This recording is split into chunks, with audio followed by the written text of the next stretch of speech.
Hello students, welcome back to expounding chemistry. देखिए, community post के कुछ क्वेश्चंस के आंसर्स देखने के बाद अब मुझे पता चला कि रीनीट 2026 एग्जाम में स्टूडेंट्स कहाँ गलती कर सकते हैं। जैसे कि ये सॉल्यूशंस चैप्टर का मोस्ट एक्सपेक्टेड क्वेश्चन है, ये एक नीट ट्रैप क्वेश्चन है, ट्रिकी टाइप ऑफ क्वेश्चन। दूसरा जो क्वेश्चन है ग्रुप 15 एलिमेंट्स के स्टेटमेंट वाइज क्वेश्चन होते बहुत सिंपल है बट येट बहुत ही ट्रिकी टाइप के क्वेश्चंस होते हैं।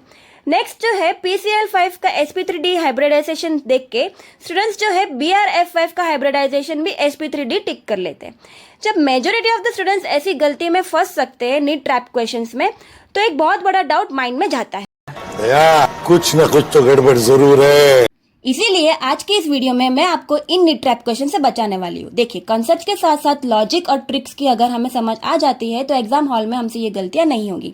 साथ ही साथ अगर आपको इनऑर्गेनिक केमिस्ट्री और फिजिकल केमिस्ट्री के लिए एक्स्ट्रा रिवीजन मटेरियल की अभी जरूरत है तो आप मुझे व्हाट्सएप कर सकते हैं ई बुक, और आपको ये डिजिटल फॉर्मेट PDF फॉर्म में ये बुक मिल जाएगी। देखिए, ये ई बुक में क्या है, नीट PYQ बेस्ड पे ही NCERT बुक पे से ही 50 most expected questions with detailed solutions दिए हैं।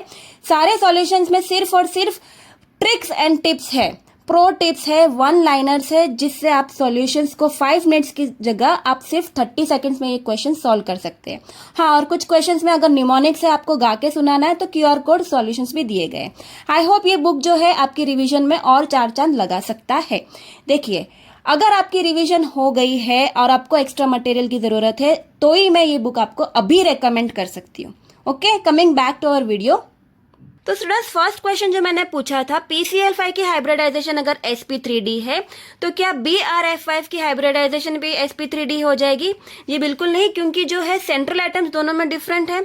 अगर सेंट्रल एटम्स डिफरेंट है तो स्टेरिक नंबर कैलकुलेशन में जो नंबर है दोनों की डिफरेंट आएगी, और इस हिसाब से जो हाइब्रिडाइजेशन डिफरेंट के हिसाब से जो शेप और मॉलिक्यूल होगा, शेप ऑफ द मॉलिक्यूल होगा, वो डिफरेंट होगी। ये मिस्टेक जो है मोस्ट ऑफ द स्टूडेंट्स कर सकते हैं, क्योंकि जो अभी नीट PYQs में मैंने क्वेश्चंस देखे हैं, ये बाजू जो है स्टूडेंट्स को मॉलिक्यूल्स के नाम दे देते हैं और ये बाजू जो है शेप और ज्योमेट्री दे देते हैं। कभी कभी अभी लेटेस्ट में क्या है, हाइब्रिडाइजेशन के साथ ज्योमेट्री भी दे दी है। तो ऐसे क्वेश्चंस आप कैसे सॉल्व करेंगे वो देख लेते हैं। कोई भी मॉलिक्यूल आपको दिया गया हो, सबसे फर्स्ट ट्रिक है आपको है स्टेरिक नंबर कैसे फाइंड करना है वो देखना है। स्टेरिक नंबर फाइंड करना है, फॉर एग्जांपल मैं BrF5 के सही आपको समझा देती हूँ। देखिए, सबसे पहले नंबर ऑफ सराउंडिंग एटम्स को प्लस करना है number of lone pairs on central atom, इस हिसाब से आपको स्टेरिक नंबर मिल जाएगी। फिर आप जो है हाइब्रिडाइजेशन फाइंड कर सकते हैं। अब लोन पेयर आप कैसे फाइंड करेंगे? लोन पेयर फाइंड करने की एक इंपॉर्टेंट और बहुत ही अच्छी ट्रिक है, आप लिख लीजिए कहीं पे। देखिए, valence electrons on central atom. देखिए, ब्रोमीन में वैलेंस इलेक्ट्रॉन कितने होते हैं? 7 minus total bonds to surrounding atoms. ठीक है, ब्रोमीन के सराउंडिंग एटम्स कितने हैं? 5 हैं, तो 7 माइनस 5 डिवाइड बाई 2 ये फॉर्मूला है लोन पेयर निकालने के लिए। फिर से मैं बता देती हूँ, valence electron on central atom minus total bonds to the surrounding atoms upon 2, ये लोन पेयर फाइंड करना है। इस हिसाब से BrF5 की कितनी आई? 1 आई। अब जो है स्टेरिक नंबर कैसे फाइंड करेंगे? सराउंडिंग एटम्स कितनी थी? 5 प्लस 1 6 की स्टेरिक नंबर के हिसाब से sp3d2 हाइब्रिडाइजेशन आती है। अगर आपको हाइब्रिडाइजेशन पता है और अगर मॉलिक्यूल में अगर लोन पेयर है तो हाइब्रिडाइजेशन के हिसाब से sp3d2 जिसमें कितने थे हमारे 5 बॉन्ड पेयर्स थे और 1 लोन पेयर थे, तो BrF5 की जो ज्योमेट्री आएगी स्क्वायर पिरामिडल। देखिए, ये 2 मैं ट्रिक अभी आपको समझाऊंगी। पहले मुझे आपको ये कंफ्यूजन क्लियर करना था कि अगर कोई 2 मॉलिक्यूल आपको सेम नजर आ रहे हैं तो दोनों की हाइब्रिडाइजेशन सेम मत करके आना, क्योंकि क्या है, इस हिसाब से आप दोनों की शेप और ज्योमेट्री भी सेम करके आएंगे। तो फर्स्ट जो है आपको क्या करना है, आपको उसकी स्टेरिक नंबर फाइंड करनी है। स्टेरिक नंबर कैसे फाइंड करना है? Number of surrounding atoms plus number of lone pairs on central atom. Lone pair आप कैसे फाइंड करेंगे? वैलेंस इलेक्ट्रॉन लेना है सेंट्रल एटम का minus total bonds to the surrounding atoms divide by 2। हाँ, आपको एक कंफ्यूजन होगा या क्वेश्चन होगा कि सेंट्रल एटम आपको किसे लेना है। सेंट्रल एटम आप कैसे आइडेंटिफाई करेंगे? जो मॉलिक्यूल है जिसमें से आपकी लीस्ट इलेक्ट्रोनेगेटिव एलिमेंट है, जैसे कि BrF5 में क्या था, लीस्ट इलेक्ट्रोनेगेटिव था हमारा ब्रोमीन, इसलिए हमने ब्रोमीन को सेंट्रल एटम लिया था। हाइड्रोजन को कभी सेंट्रल एटम नहीं लेना और फ्लोरीन को भी सेंट्रल एटम नहीं लेना, क्योंकि ये बहुत ही इलेक्ट्रोनेगेटिव है, इसे हम सेंट्रल एटम नहीं लेंगे। तो जो लीस्ट इलेक्ट्रोनेगेटिव एटम है उसे हम सेंट्रल एटम लेंगे, उसी का ही वैलेंस इलेक्ट्रॉन लेंगे माइनस, ठीक है, उसके अराउंड कितने सराउंडिंग एटम्स थे, BrF5 में 5 थे, तो 7 - 5 डिवाइड बाई 2, लोन पेयर हमारी 1 निकल के आई और स्टेरिक नंबर हमने कैलकुलेट कर ली, नंबर ऑफ सराउंडिंग एटम्स 5 + 1 6। इस हिसाब से हाइब्रिडाइजेशन आई sp3d2 और sp3d2 में जब हमने मैच किया तो इसकी शेप आई स्क्वायर पिरामिडल। इसकी मैं न्यूमोनिक्स और ट्रिक अभी आपको अभी सिखाने वाली हूँ, ठीक है। एक क्वेश्चन हम सॉल्व करते हैं, फिर हम आगे बढ़ते हैं। फॉर एग्जाम्पल जो है ये वाली, अगर आपके मॉलिक्यूल में मान लो कोई SF6 मॉलिक्यूल है, ये मॉलिक्यूल में क्या है, लोन पेयर नहीं है। देखिए जो VSEPR थियरी है, इसके जो क्विक रूल्स मैं आपको बता देती हूँ एकदम सिंपल लैंग्वेज में। 2 टेबल रहेंगे इसमें, एक ये वाली टेबल है, मैंने NCERT बुक में से ही ली है, कुछ नया टेबल नहीं है, उसे मैंने एकदम सिंपल वे में लिखा है, ठीक है। ये टेबल आपकी एक बार स्क्रीनशॉट ले लीजिए ये पेज का, क्योंकि ये बहुत इंपॉर्टेंट पेज रहने वाला है। देखिए मैंने ठीक से रख दिया, अभी आप इसका स्क्रीनशॉट ले लीजिए, ओके। VSEPR थियरी में अगर मॉलिक्यूल्स में लोन पेयर नहीं है तो बहुत बढ़िया है, क्यों, क्योंकि इसमें जो मॉलिक्यूलर ज्योमेट्री है वही उसका मॉलिक्यूलर शेप है, ठीक है। जो ज्योमेट्री है वही शेप है। अगर आपको क्वेश्चन में पूछ लेते what is the geometry of BF3 तो भी यही आएगा, what is the shape of BF3 तो भी ट्राइगोनल प्लेनर आएगा, क्योंकि ऐसे मॉलिक्यूल्स में अगर आपके लोन पेयर नहीं है तो आपको ये टेबल फॉलो करनी है। देखो यहां तक तो आप पहुंच जाएंगे, आप हाइब्रिडाइजेशन निकाल लेंगे कैसे, जो भी मैंने ये ट्रिक समझाई ना, स्टेरिक नंबर फाइंड करके, ये वाली ट्रिक। आप पहले लोन पेयर्स फाइंड कर लीजिए फॉर्मूला से, फिर स्टेरिक नंबर में आप उसको ऐड कर दीजिए, लोन पेयर्स को ऐड कर दीजिए सराउंडिंग एटम्स, स्टेरिक नंबर निकल आएगी। फिर उस हिसाब से आप हाइब्रिडाइजेशन निकाल लेंगे, जैसे कि हमने BrF5 की निकाली थी, उसकी आई थी 6, तो उसकी हाइब्रिडाइजेशन आई थी sp3d2 और हमने टेबल से हमने इसकी शेप निकाल ली थी। वैसे ही ये वाली जो ट्रिक है, ये ट्रिक बहुत ही इंपॉर्टेंट है जो अभी मैंने आपको बताई। ये ट्रिक से आपको कुछ भी करके ये हाइब्रिडाइजेशन तक आ जाना है। हाइब्रिडाइजेशन पता हो जाए फिर हमको सिर्फ इसके शेप्स याद रखने हैं। sp के लिए लीनियर, sp2 के लिए trigonal planar, sp3 tetrahedral, sp3d, okay 5 electron pair से इसमें, इसकी हाइब्रिडाइजेशन sp3d है वो ट्राइगोनल बाय पिरामिडल, और sp3d2 का ऑक्टाहेड्रल। ये एग्जांपल्स जो कॉमनली नीट PYQs में पूछे जाते हैं वो मैंने यहाँ लिखे हैं, ये इंपॉर्टेंट टेबल है। नेक्स्ट है, अगर आपके मॉलिक्यूल में लोन पेयर है तो आपको ये टेबल फॉलो करना है। देखिए ये टेबल को देख के बिल्कुल डरना नहीं है, मैं इसको बहुत ही सिंपल आपको करके दे रही हूँ, ठीक है। अब पहले तो आप एक कॉलम बना लीजिए, एक में लिखिए हाइब्रिडाइजेशन, हाइब्रिडाइजेशन आपने फाइंड कर ली, ओके, स्टेरिक नंबर फॉर्मूला से हाइब्रिडाइजेशन फाइंड कर ली। हाइब्रिडाइजेशन के बाद एक और कॉलम बनाए बॉन्ड पेयर की, और एक और कॉलम बनाइए लोन पेयर की, और एक है शेप की कॉलम बनाइए। 4 कॉलम बना लिया एग्जाम में, ठीक है। ये ट्रिक है इसलिए देखिए आपको टाइम लगेगा, पर ऐसे जो क्वेश्चंस हो गए ना वो आपके फटाफट से सॉल्व हो जाएंगे और करेक्टली सॉल्व हो गए बिना कोई मिस्टेक्स के, ओके। तो आपने ये टेबल कैसे याद करना है, पहले कॉलम बना लीजिए, हाइब्रिडाइजेशन लिख लीजिए, bond pair BP-LP, bond pair, lone pair और शेप लिख लीजिए, ओके। अब हमारे पास एक बार लिखिए sp2, ठीक है, मैं पेन ले लेती हूँ। एक बार आपने लिख लिया sp2, ओके, sp2 यानी कितने 3 है, ये साइड में लिख लेना बहुत जरूरी है, ठीक है। 2 बार आपको लिखना है sp3 ओके, 3 बार आपको लिखना है sp3d एंड sp3d 3 टाइम्स लिखना है, ठीक है। ये 1 टाइम, ये 2 टाइम और ये 3 टाइम्स, और फिर लास्ट में और 2 टाइम sp3d2 लिखना है। ये आपने लिख दिया। कौन कौन सा हाइब्रिडाइजेशन, sp2 3, sp3d, sp3d2 लिख दिए। अब जो है इसके बाजू में आप इसकी स्टेरिक नंबर लिख लीजिए, 4 आएगा, ठीक है, इसकी 5 है एंड इसकी 6 है, ओके।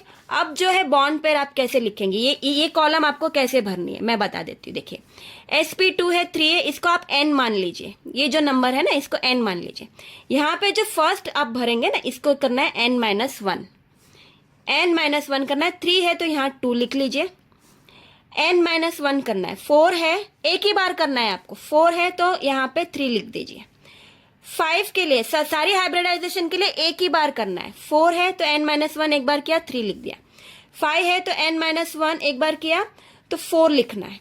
6 है तो n-1 एक बार किया तो आपने यहाँ 5 लिख लिया। इतना लिख लिया। अब आप जो है डिक्रीजिंग ऑर्डर में नंबर लिखिए।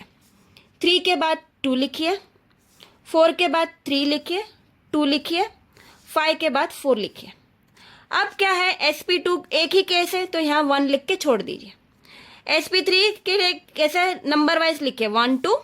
sp3d चेंज करना है, ऐसा है तो आप एक लाइन बना लीजिए, ठीक है।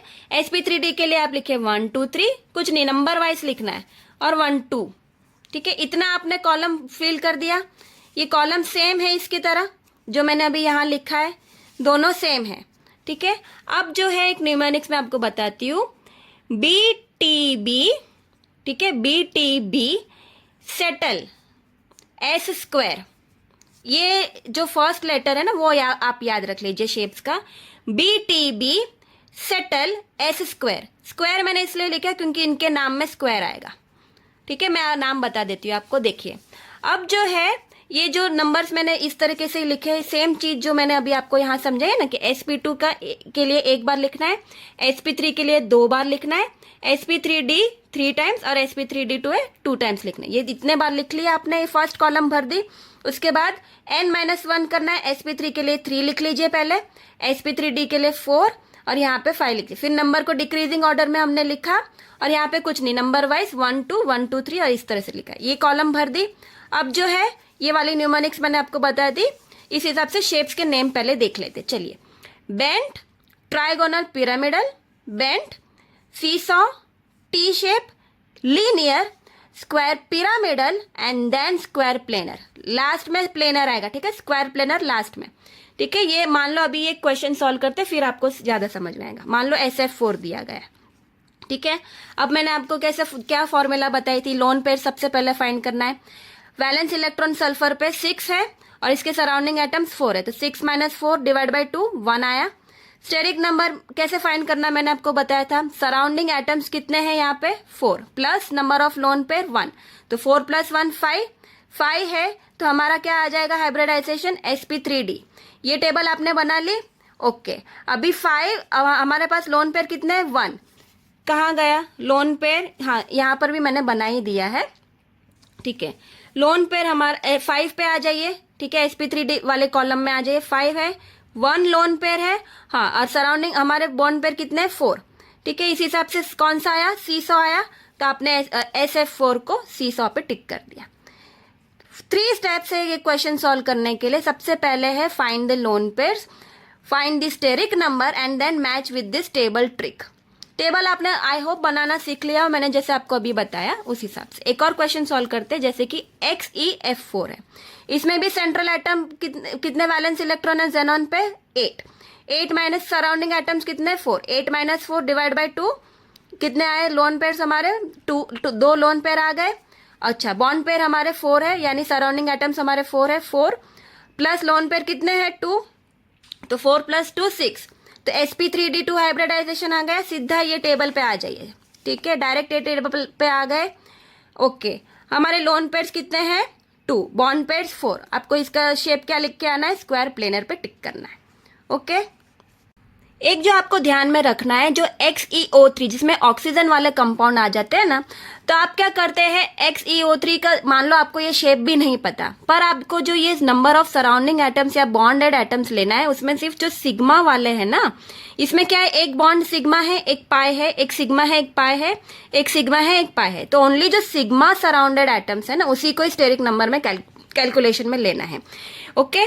फाइंड द लोन पेयर्स पहले करना है। जेनॉन पे कितने वैलेंस इलेक्ट्रॉन है 8, okay.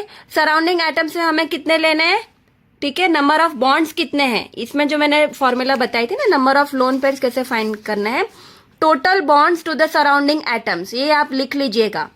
Total bond surrounding atom में कितने 1 2 3 4 5 6, तो 8 - 6 डिवाइड बाय 2 1 लोन पेयर आ गया। स्टेरिक नंबर में इतना याद रखना है, जब ऑक्सीजन वाले कंपाउंड होंगे तो ओनली सिग्मा बॉन्ड वाले जो सराउंडिंग एटम्स है ना वही काउंट करना है, ओके। तो यहाँ आ जाएगा 3 + 1 4, तो इस हिसाब से हाइब्रिडाइजेशन आपकी आ गई sp3। अब sp3 में आ जाइए। अगर sp3 में जो आपने देखा कितने लोन पेयर है हमारे, 1 lone pair and 3 bond pair, जिसका शेप आ जाएगा ट्राइगोनल पिरामिडल। तो इस हिसाब से इसका आंसर आ जाएगा ट्राइगोनल पिरामिडल। आई होप मैंने ये जो ट्रिक है आप जो है वापस से रिवाइंड करके देखना। ये टेबल आपको कैसे बनानी है, ओके। टेबल बनाने के बाद आपको स्टेप वाइज ये सॉल्व करना है। मैंने एक ऑक्सीजन वाला कंपाउंड भी बता दिया और कौन से कंपाउंड में लोन पेयर्स हो गए, कैसे फाइंड करना है, ये वाला जो फॉर्मूला है ये सब कुछ आप जो है रिवाइंड करके एक बाजू लिख लीजिएगा। तो ये ट्रिक के हिसाब से, ये टेबल के हिसाब से आप जो है ये क्वेश्चन अच्छे से सॉल्व कर पाएंगे विद इन 30 सेकेंड्स। नेक्स्ट जो है सॉल्यूशंस चैप्टर का मोस्ट एक्सपेक्टेड क्वेश्चन है कि आपको 4 ऑप्शंस देंगे सॉल्यूशन मिक्सचर्स के और आपको पहचानना है कि कौन सा पॉजिटिव डेविएशन सॉल्यूशन है या तो कौन सा मैक्सिमम बॉइलिंग एजियोट्रोप है, या आपको फाइंड करना रहेगा कि रिलेशनशिप क्या है राउल्स लॉ में। वो यही जो 3 क्वेश्चंस मैंने आपको बताए थे, इसी में से मोस्ट एक्सपेक्टेड क्वेश्चन है। क्योंकि देखिए 2025 में ये क्वेश्चंस आया था जिसमें आपको ऑप्शंस में दिया गया था कुछ कैलकुलेशन करनी थी, फिर आपको फाइंड करना था कि अब जो सॉल्यूशन बना है वो सॉल्यूशन नेगेटिव डेविएशन देगा, पॉजिटिव डेविएशन देगा, क्या वो सॉल्यूशन आइडियल है, मतलब उस सॉल्यूशन का volume greater than the sum of individual volumes है। ऐसे क्वेश्चंस आपको पूछे जाते हैं सॉल्यूशंस चैप्टर में से। देखिए हमें 4 मार्क्स की कीमत रहनी चाहिए, क्योंकि थोड़ा भी हमें कुछ भी मिस्टेक हो जाता है ना तो बहुत बड़ा नुकसान होता है। तो मैं बहुत ही इजी ट्रिक लेके आई हूँ सॉल्यूशन चैप्टर के लिए, ये देख लीजिए। सॉल्यूशन चैप्टर की ये स्टोरी आप सुन लेंगे तो आपको positive negative deviation, maximum boiling azeotrope जो है, मिनिमम बॉइलिंग आइसोट्रोप है, वो फाइंड करने में थोड़ी इजी हो जाएगा। फर्स्ट जो है ये कहानी सुन लेते हैं। देखिए 2 टाइप ऑफ सॉल्यूशन होते हैं, एक होता है आइडियल सॉल्यूशन, एक होता है non ideal solution. Ideal solution कौन सा होता है, जो राउल्स लॉ को ओबे करता है, और नॉन आइडियल सॉल्यूशन कौन सा होता है, जो राउल्स लॉ को ओबे नहीं करता। क्यों ओबे नहीं करता, क्योंकि राउल्स लॉ पहले क्या होता है पहले समझ लेते हैं। पहले ये हमने समझ लिया कि 2 टाइप ऑफ सॉल्यूशन होते हैं, जो ओबे करते हैं राउल्स लॉ वो है आइडियल सॉल्यूशन, जो ओबे नहीं करते वो है non ideal solution. Raoult's law पे भी एक क्वेश्चन है, एनसीईआरटी लाइन से डायरेक्टली पूछा जाता है ये वाला क्वेश्चन, कि according to Raoult's law the relative lowering of vapour pressure for a solution is equal to, इसका आंसर क्या होगा, मोल फ्रैक्शन ऑफ सॉल्यूट। ये डायरेक्टली एनसीईआरटी लाइन में से ये जो इक्वेशंस है ना, पी नॉट, जैसे कि पी नॉट जो है, पी नॉट देख के हमें समझ लेना वो प्योर वेपर प्रेशर की सॉल्वेंट है, प्योर वेपर प्रेशर की वैल्यू है, P not minus P1 upon P1 not, और ये है मोल फ्रैक्शन किसकी, सॉल्यूट की। तो ये जो है इसका स्क्रीनशॉट ले लीजिए, इसका जो है बार बार ये क्वेश्चन पूछा जाता है डायरेक्टली और इनडायरेक्टली। देखिए मैंने यही क्वेश्चन देखिए 95 में पूछा गया था और यही क्वेश्चन वापस से 91 में पूछा गया था, इस तरीके से सेम क्वेश्चन भी रिपीट होते हैं। अभी हमें पता चल गया राउल्स लॉ क्या है। ओके कहानी पे वापस आते हैं। हाँ, अब नॉन आइडियल सॉल्यूशन जो है वो राउल्स लॉ ओबे नहीं करते और आइडियल सॉल्यूशन जो है राउल्स लॉ ओबे करते हैं। अब जो सिंपल आइडियल सॉल्यूशन होते हैं उसमें कोई गड़बड़ नहीं होती है, उसमें जो एंथैल्पी मिक्सिंग की वैल्यू है, वॉल्यूम मिक्सिंग की वैल्यू है, सब 0 रहेगी, ना ज्यादा ना कम। देखिए ये जो भी मैं चीज बता रही हूँ ना आपको, ये क्वेश्चन में सब कुछ नीट PYQ में से है, मैंने ये स्टोरी बनाई है। Okay, delta H mix is equals to 0, delta V mix is equals to 0 in case of ideal solution. कुछ गड़बड़ नहीं, ना ज्यादा ना कम, ना ग्रेटर साइन है ना कम साइन है, सब कुछ 0 है। क्यों, क्योंकि ना इसमें कुछ एक दूसरे को ना कोई खींच रहा है ना कोई दबाव दे रहा है। कैसे, देखिए 2 कंपोनेंट है एक सॉल्यूशन में AB, इनके बीच में जो इंटरएक्टिव फोर्स है, इंटरमॉलिक्यूलर अट्रैक्टिव फोर्स है, और जब वो इंडिविजुअल मॉलिक्यूल्स थे AA और BB इंटरेक्शन, उसमें और इनमें जो इंटरमॉलिक्यूलर अट्रैक्टिव फोर्स है दोनों सेम है।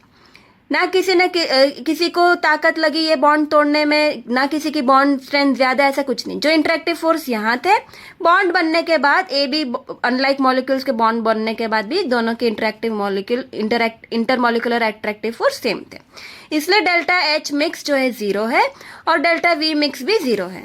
ऐसे कौन से एग्जांपल्स भी पूछे जाते हैं नीट PYQ में, कौन से सॉल्यूशंस हो गए, देखिए पोलैरिटी सेम है। देखिए hexane, heptane, both are ideal solution mixture, benzene, toluene, both are ideal solution mixture, bromoethane, chloroethane, this are all ideal solution के एग्जांपल्स। ये वाला बहुत इंपॉर्टेंट है, मैंने समझा दिया। नेक्स्ट है नॉन आइडियल सॉल्यूशन। अब आइडियल सॉल्यूशन को भूल जाइए, इतना हमने याद कर लिया कि इसमें कुछ गड़बड़ नहीं है, सब कुछ सेम है और डेल्टा सब कुछ ठीक है इसमें, ठीक है। अब जो नॉन आइडियल सॉल्यूशन में थोड़ा कुछ चेंजेस है, क्या है ये क्यों ओबे नहीं करता, क्योंकि कुछ तो होगा ना, किसी के कुछ वेपर प्रेशर जो है इसकी हायर देन प्रेडिक्टेड है, जो प्रेडिक्टेड वेपर प्रेशर उससे हायर है। देखिए कुछ चीज प्लस में जाती है ना, हायर में जाती है, तो वो चीज पॉजिटिव हो जाती है। अगर vapour pressure lower than predicted होता है, मतलब किसी चीज से कम है, तो इस हिसाब से जो है नेगेटिव डिविएशन आ गई इसकी। अच्छा, अभी ये कैसे याद रखेंगे, क्योंकि ये भी PYQs में पूछे गए। देखिए नीट 2019 में पूछा गया है, इसकी जो डेल्टा H मिक्सिंग की वैल्यू ग्रेटर देन 0 है। अभी अगर आपको ये सब पता भी नहीं है और इतना भी आप देख लेते कि कुछ वैल्यू पॉजिटिव है, और अगर आपको क्वेश्चन में दिया जाता है which of the solution if a solution has delta H mix greater than 0, यानी पॉजिटिव वैल्यू है, तो वो पॉजिटिव डेविएशन में जाएगी, ठीक है।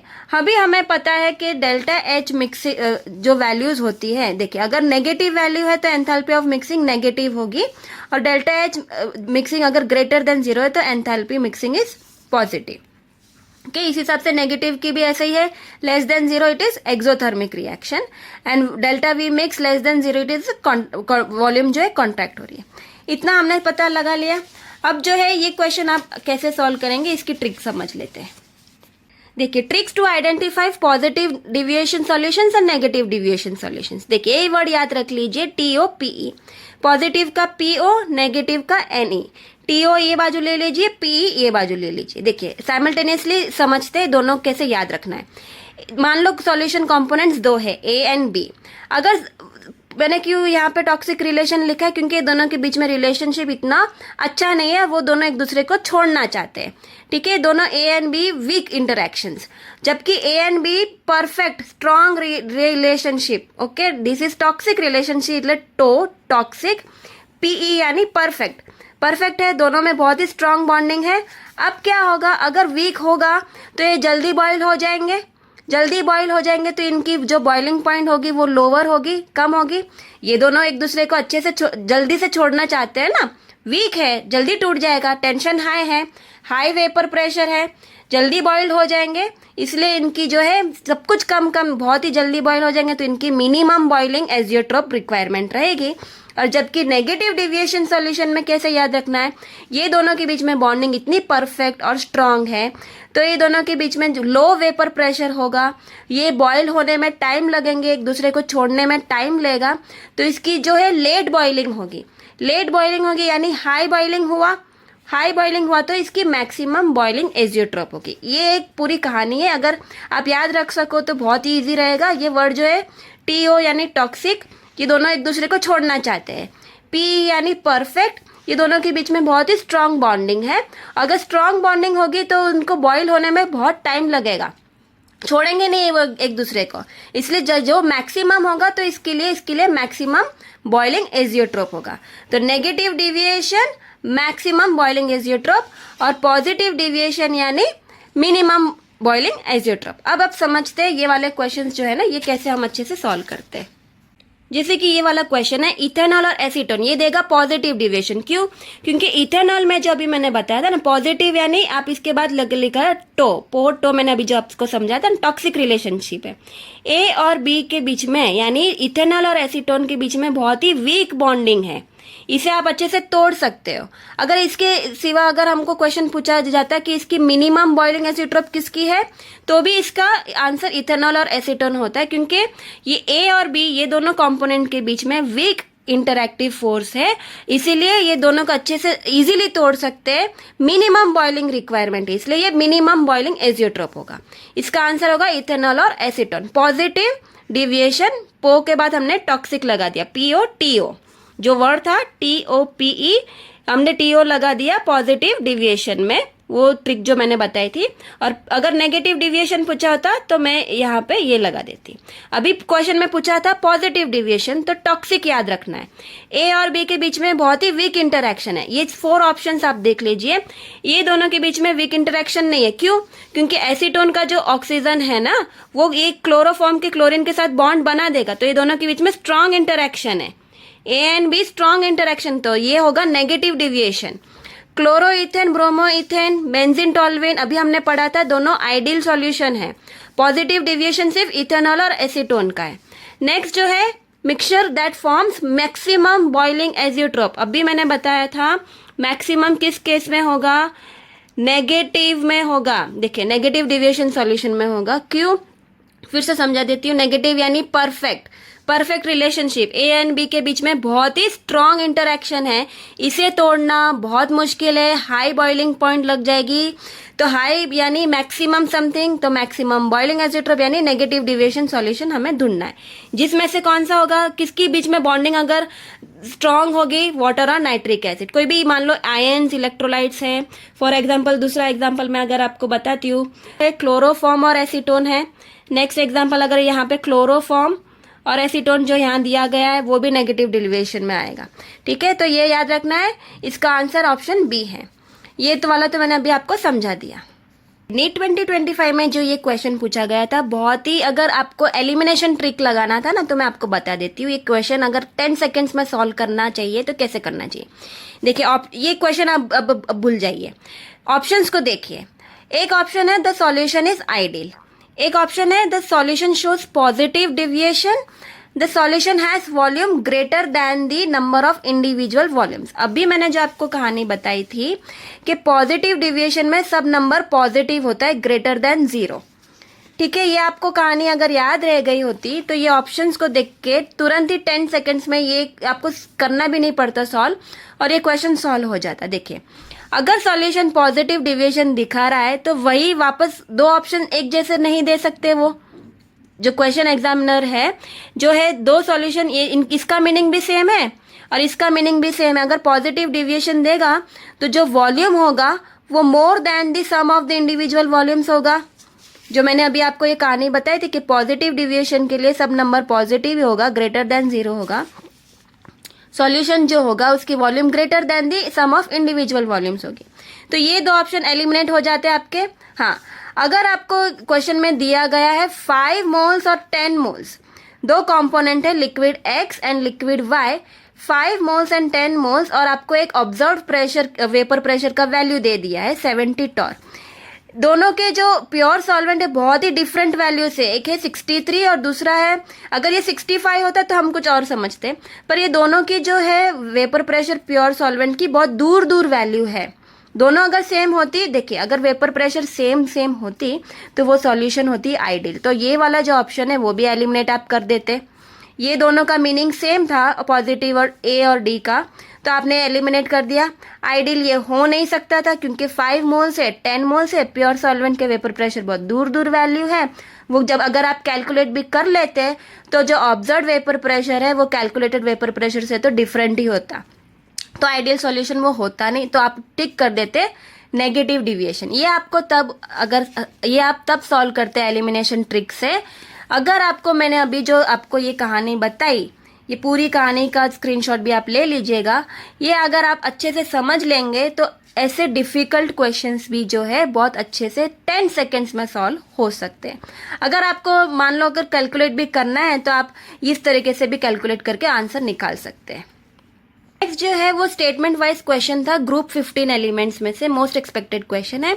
ये मैंने ऑप्शंस दिए थे, ये जो ऑप्शंस में जो सेंटेंसेस है मैंने अपने आप से नहीं बनाया है, ये नीट PYQ ट्रेंड्स में से। देखिए जो ये नाइट्रोजन डज नॉट फॉर्म पेंटाहाइड्स, ये 1995 का क्वेश्चन है, ये 1999 का क्वेश्चन है, ये सारे जो है PYQ मैंने डाल दिए। और एक मैंने ट्रिकी क्वेश्चन बनाया कि अब बताओ इसमें से इनकरेक्ट स्टेटमेंट कौन से है।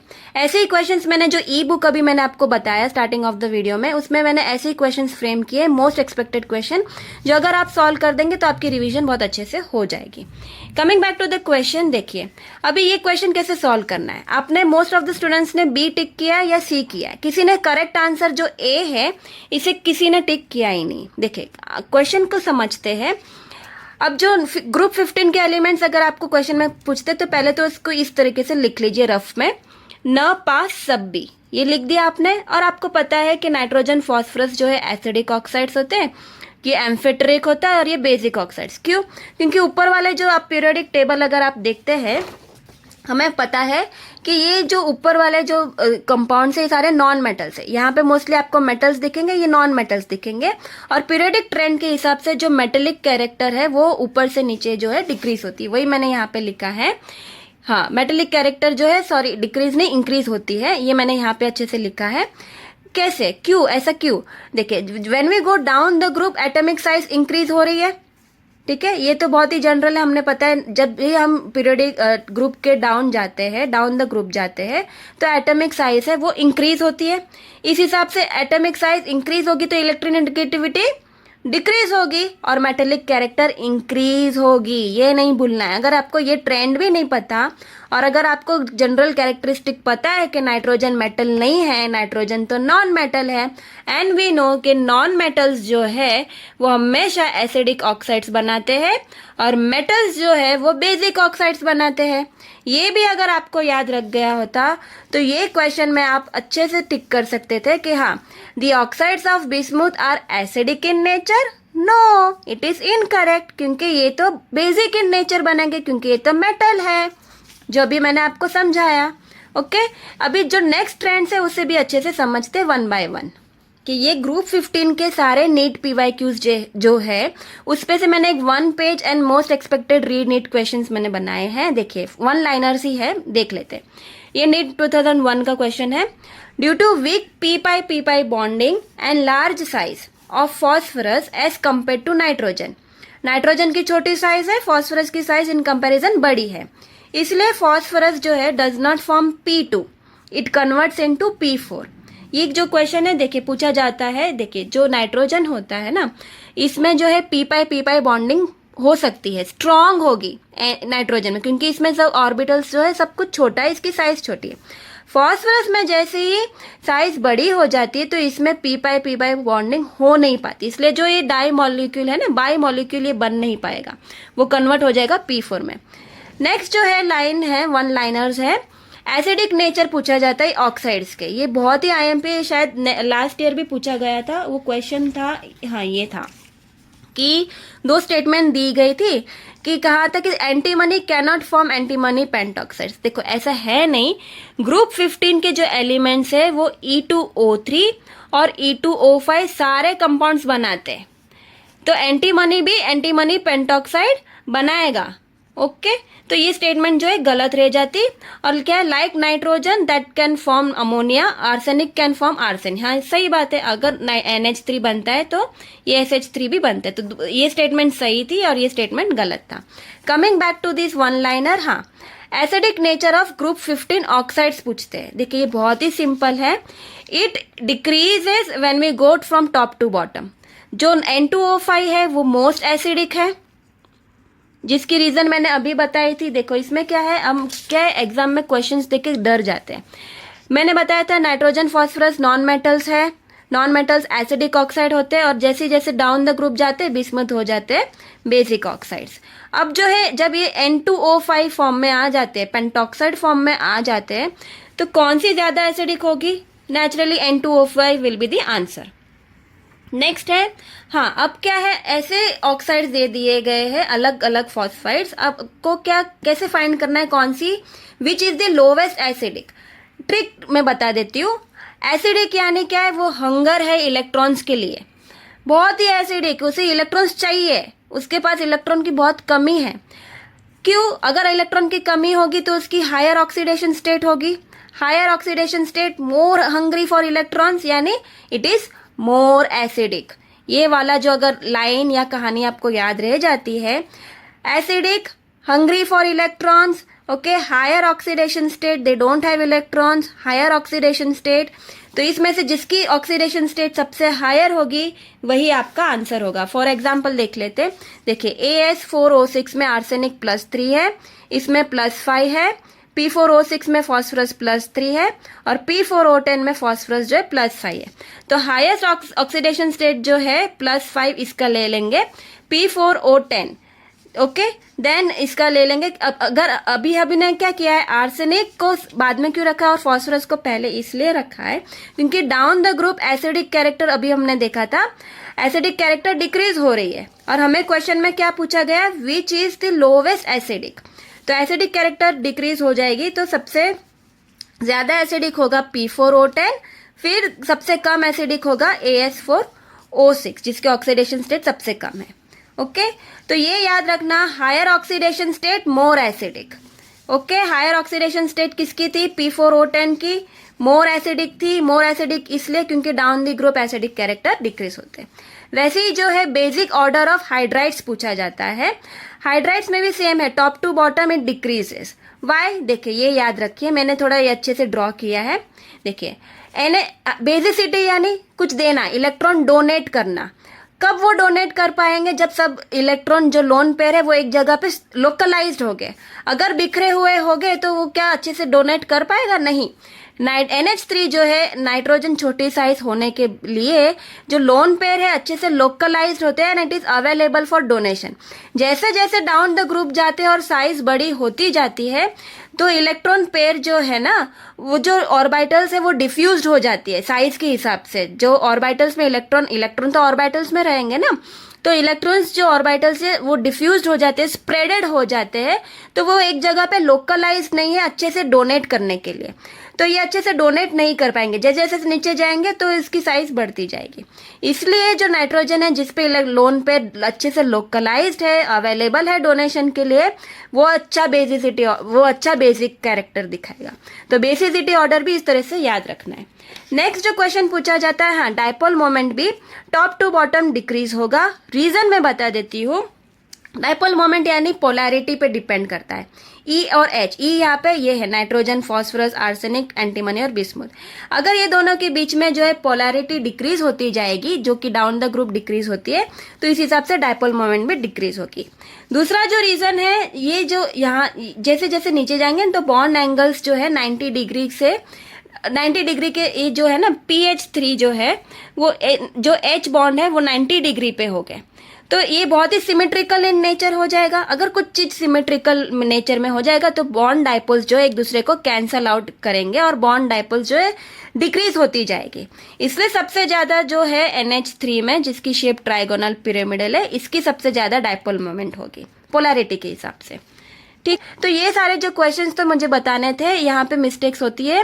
इसमें जो मैंने आपको ग्रुप 15 के पीरियोडिक ट्रेंड्स भी बता दिए, डिफरेंट सॉल्यूशंस चैप्टर का जो मोस्ट एक्सपेक्टेड क्वेश्चन था जिसमें पॉजिटिव नेगेटिव डिविएशन कैसे फाइंड करना है, पूरी कहानी आपको बता दी थी।